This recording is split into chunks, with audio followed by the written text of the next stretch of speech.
Yes, Jesus loves me. Yes, Jesus loves me. Yes, Jesus loves me. The Bible tells me so.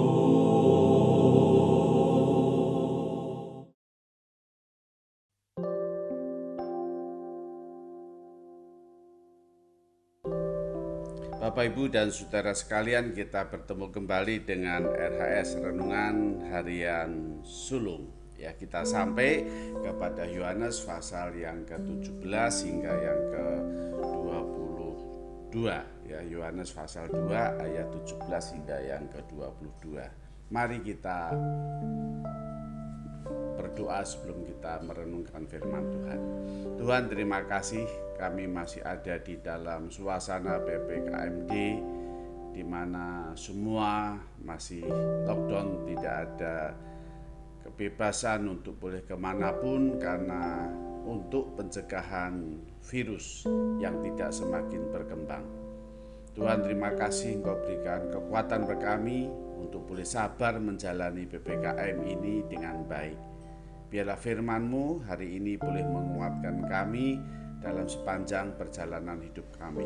Terima kasih Tuhan, berfirmanlah dalam nama Tuhan Yesus kami berdoa.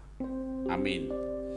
Saudara, kita akan merenungkan satu tema di dalam kelanjutan Yohanes pasal 2. Aku akan membangun dalam waktu 3 hari. Ayat yang ke-19.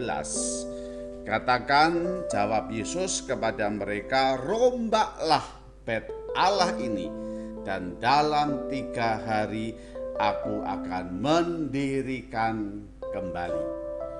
Saudara, itulah bagian di mana Tuhan Yesus pada waktu yang lalu sudah kita bahas bagaimana di hari raya Paskah Tuhan Yesus masuk ke bait Allah, dan ternyata di bait Allah dijadikan pasar yang luar biasa ya.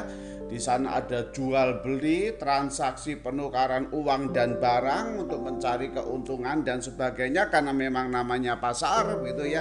Lalu Tuhan Yesus membubarkan ya semua pasar ya yang ada di dalam bait Allah itu.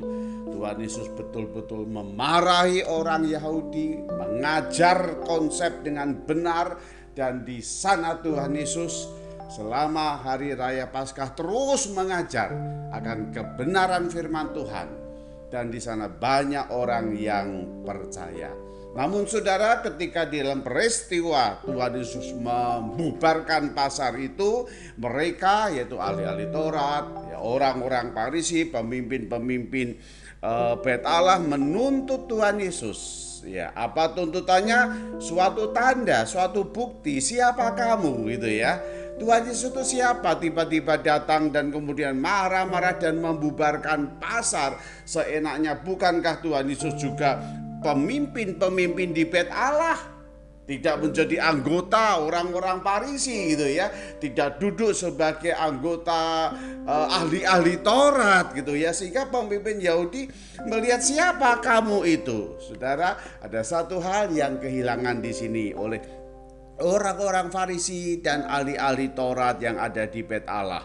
Apa itu saudara? Mereka para pemimpin Yahudi itu tidak melihat bahwa sebetulnya ada kuasa yang luar biasa ketika Tuhan Yesus membubarkan pasar itu.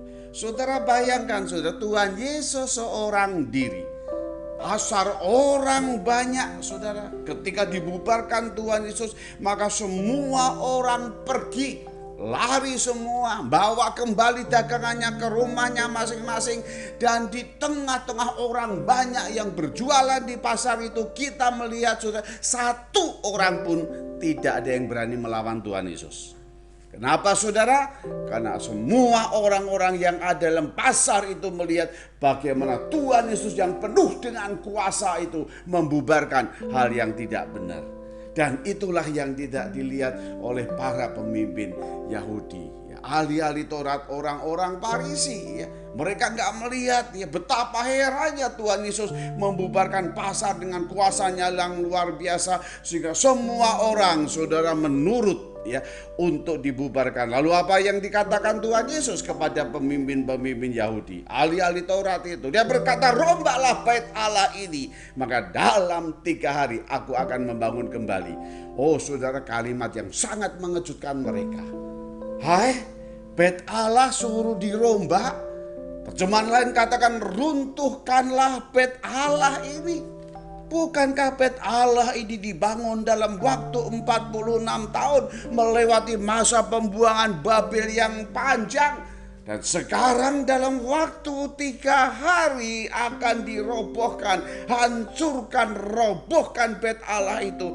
Maka 3 hari akan beres, selesai, dibangun oleh Tuhan Yesus. Saudara, disinilah ada yang tidak beres ya di dalam mengenal kebenaran ahli-ahli Taurat dan orang-orang Farisi dan banyak semua orang Yahudi. Kenapa saudara? Karena mereka tidak mampu melihat bait Allah yang sesungguhnya itu apa. Saudara, disinilah letak persoalannya ya. Mereka tidak mampu melihat bait Allah yang sesungguhnya itu apa. Bukankah bait Allah yang sesungguhnya itu bukan gedung, tetapi tubuh Tuhan Yesus sendiri. Saudara, itulah yang dimaksudkan Tuhan Yesus.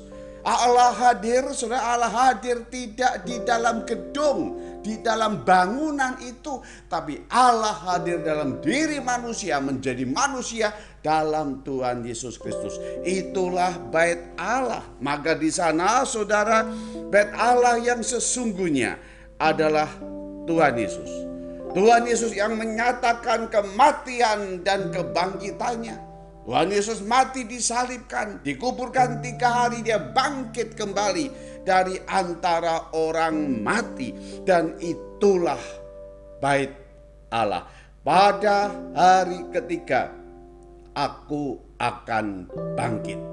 Nah saudara, itu yang tidak dilihat oleh orang-orang Yahudi. Kehadiran Allah di bait Allah, saudara, bukan dalam wujud gedung, bangunan, tetapi dalam Tuhan Yesus. Saudara, melalui peristiwa ini Tuhan Yesus memberikan prinsip kebenaran iman yang sesungguhnya. Allah yang sesungguhnya tidak pernah hadir masuk dalam materi. Saudara, saya ulang lagi ya. Allah yang sesungguhnya tidak pernah hadir masuk dalam materi, dalam gedung, dalam patung, dalam salib. Di situ dalamnya ada Tuhan. Tidak ada, saudara. Tidak pernah diajarkan oleh Alkitab Allah itu hadir masuk dalam materi, dalam patung, dalam salib, dalam bangunan bait Allah. Maka Tuhan Yesus berkata, robohkan itu. Kenapa? Karena Allah hadir dalam diri manusia, yaitu di dalam Tuhan Yesus Kristus. Allah hadir di dalam engkau dan di dalam aku, bukan dalam benda yang mati. Maka saudara, kita tidak akan menyembah patung apapun. Saudara, jangan menyembah salib dan mengatakan bahwa dalam salib ada Tuhan. Loh saudara, bukan saudara. Itu tidak pernah diajarkan dalam Alkitab, dalam firman Tuhan.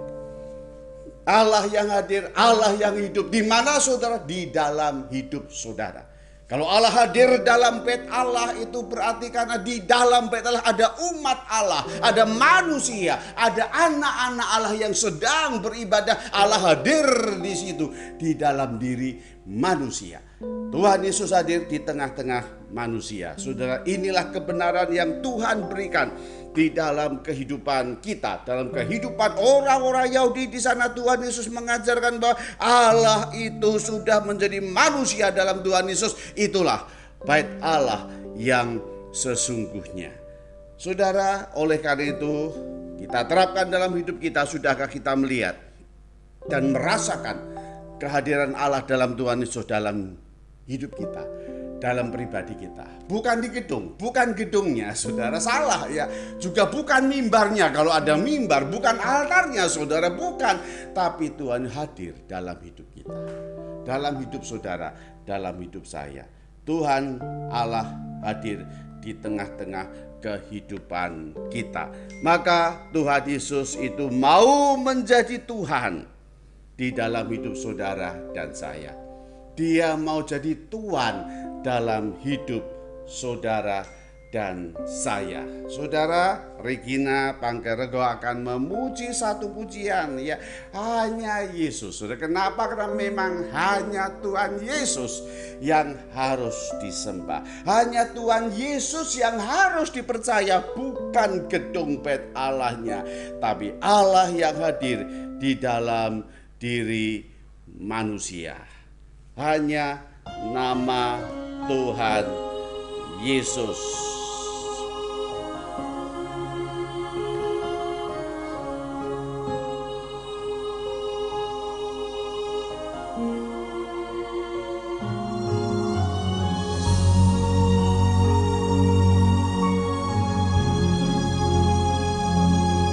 Itulah sebabnya Allah sangat meninggikan dia dan mengaruniakan kepadanya nama di atas segala nama, supaya dalam nama Yesus bertekuk lutut segala yang ada di langit, yang ada di bumi, dan menyembah Dia adalah Tuhan.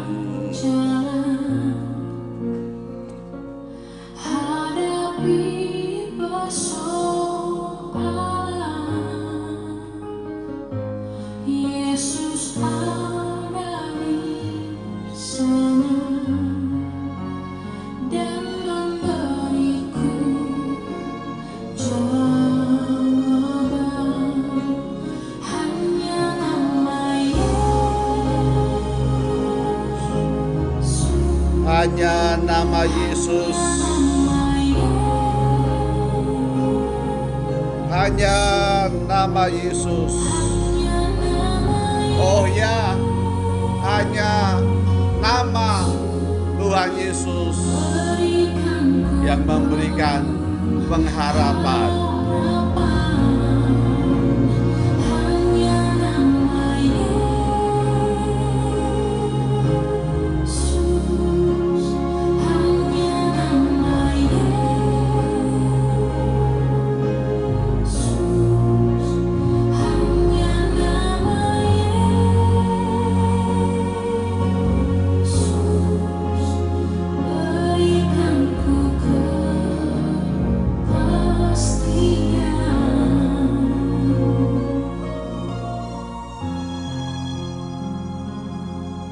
Dan keselamatan tidak ada di dalam siapapun juga selain di dalam Dia. Sebab di bawah kolong langit tidak ada nama lain yang diberikan kepada manusia yang olehnya kita diselamatkan, yaitu Tuhan kita Yesus Kristus.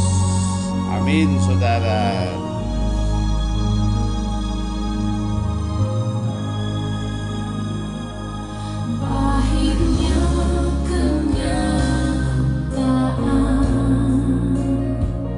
Bahkan tak mampu bertahan.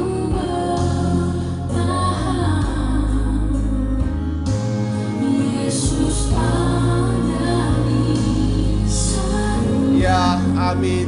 Tuhan Yesus ada di sana. Dia memberi jawaban kepada saudara dan saya.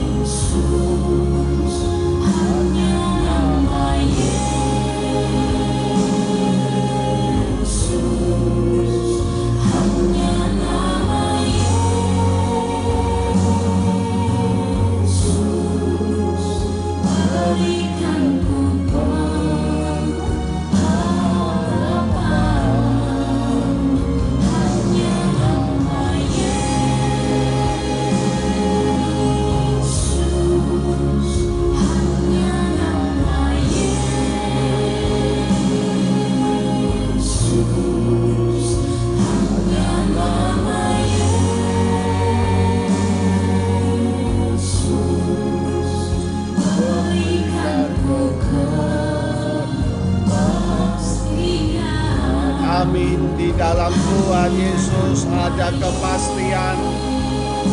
Di dalam Dia ada pengharapan sejati. Di dalam Dia ada keselamatan yang sesungguhnya. Marilah kita mencari dan menemukan Tuhan Yesus dalam hidup kita. dan Dia memberikan pengharapan yang sesungguhnya.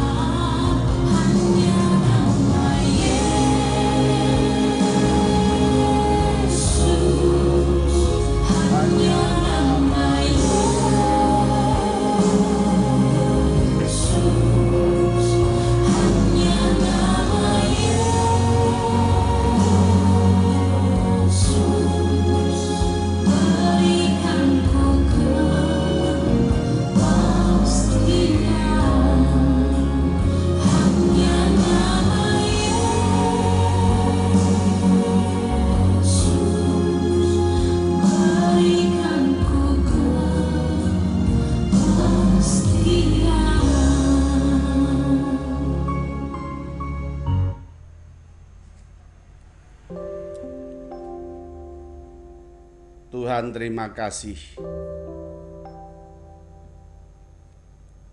ketika Engkau hadir bersama dengan kami. Terima kasih Engkau ada di tengah-tengah realita kehidupan kami. Bukan di gedung, bukan di barang mati yang kita sembah, yang atau mau kita sembah, tapi Engkau masuk dalam hidup kami, Tuhan. Engkau bersama dengan kami. Engkau Tuhan kami yang hidup, bukan yang mati. Oleh karena itu bait Allah dirobohkan dalam 3 hari, dan Engkau sudah membuktikan Engkau hidup, Engkau bangkit, Engkau ada di tengah-tengah kami, Engkau bersama dengan kami. Tuhan, kami serahkan kondisi saat ini. Berdoa bagi saudara-saudara kami yang sakit, yang masih terpapar ya Tuhan dengan COVID-nya. Tuhan, berikan kekuatan dan kemenangan ya Tuhan. Hanya karena Engkau saja yang mampu menyembuhkan semua saudara-saudara kami itu.